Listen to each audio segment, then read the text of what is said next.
We're here at Netroots Nation 2019 in Philadelphia, Pennsylvania with our live on-scene coverage, and I'm very happy to have had one of our co-workers be at this fabulous panel and grab the panelists to bring them down here from the Bail Project. We have Robin Steinberg and Shamika Parrish-Wright are both here from the Bail Project. Can you tell the people, if they don't know, what the Bail Project is? I'll let my CEO take that. Okay, sure. The Bail Project is a national nonprofit. We basically have two goals, right? One is we have a revolving bail fund. So our goal is actually to provide bail assistance to low-income people across the country who are stuck in jail cells for only one reason, who have not been convicted of a crime yet, is because they don't have the price of their freedom, which is bail. And that basically only affects poor people because poor people cannot afford a bail. That is correct, and that with that comes disproportionality, right? If you're black or brown, it disproportionately impacts you. If you're a woman, if you're from a marginalized community, if you're from the LGBT community, if you're Native American, marginalized communities that have been targeted by our criminal legal system are most impacted by bail, for sure. So that's part of the work that we do, but we do more than that, and we try to also move systemic reform forward. So our local teams, actually, and Shamika runs our local team in Louisville.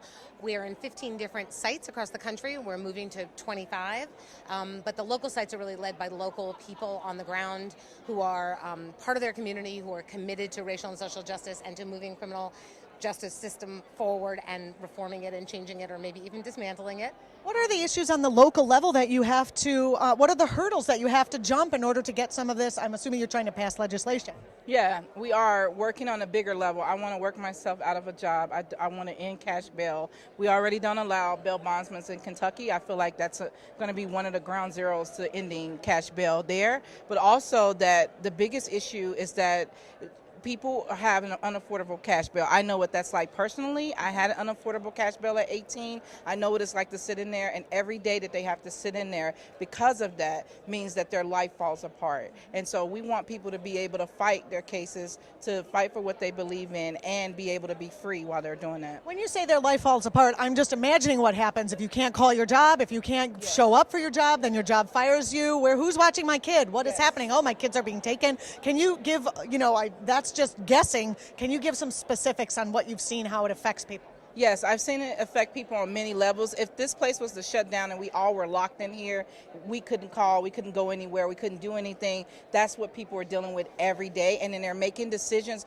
based on the ability to get out. So they're taking plea deals that don't work for them. And a lot of people are innocent taking plea deals. And so what I've seen a mother on a bail of $500 because she stole a $30 can of baby formula, and so she needed to feed her baby, and so she's in there. If she couldn't afford $30, so she's in there for a failure of capitalism to support the children of our country, and now she's paying the price. Exactly. And this is not fair. Families, yes. So Kentucky is number 2 with children who have an incarcerated loved one, and we're also number 2 with women who are being incarcerated in Kentucky. We're growing really fast in incarceration. So the work that we're doing pre-trial is derailing this train that's headed towards mass incarceration. What does a criminal justice system look like when you've been arrested but there's no bail system? You just are left to go home with a ticket unless you've done something violent. What does that look like?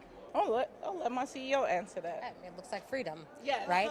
It looks like the presumption. It looks like the presumption of innocence is being honored. It looks like we're not criminalizing race and poverty, right? It looks like you can trust that people can be released to their communities if they're given supports and if the needs they have are taken care of. But it requires shifting our lens from isolating people and punishing them and holding them in jail cells to really assessing what are the needs you have that are going unmet and how can we resource the community to meet those needs, so that you come back to court, you can fight your case in a position of strength, right? And what we see is when we bail out clients at the Bail Project at our different sites, over half the cases get dismissed once people are brought home and they're free. That's correct. And my understanding is this is slightly, or more than slightly, insane because it's only the bail bondsmen that make the money. And then then you don't have the money to pay it off, and then it becomes a whole domino effect. Is that accurate? Exactly right. Yeah, I wish we had more time to talk about this because this is very important. Can you please tell people where they can go to get more information and get involved in this project? They can go to bailproject.org and look up all the cities we are. We're in 15 cities. We're growing, and grow with us. Join us, donate. All online donations go to getting someone out. One bail can help get up to 3 people out as it is recycled in our revolving bail fund. That is wonderful. Thank you so much. Thank you. You're watching Netroots Nation's, Act TV's live coverage of Netroots Nation 2019 from Philadelphia's Convention Center. We'll be back with more.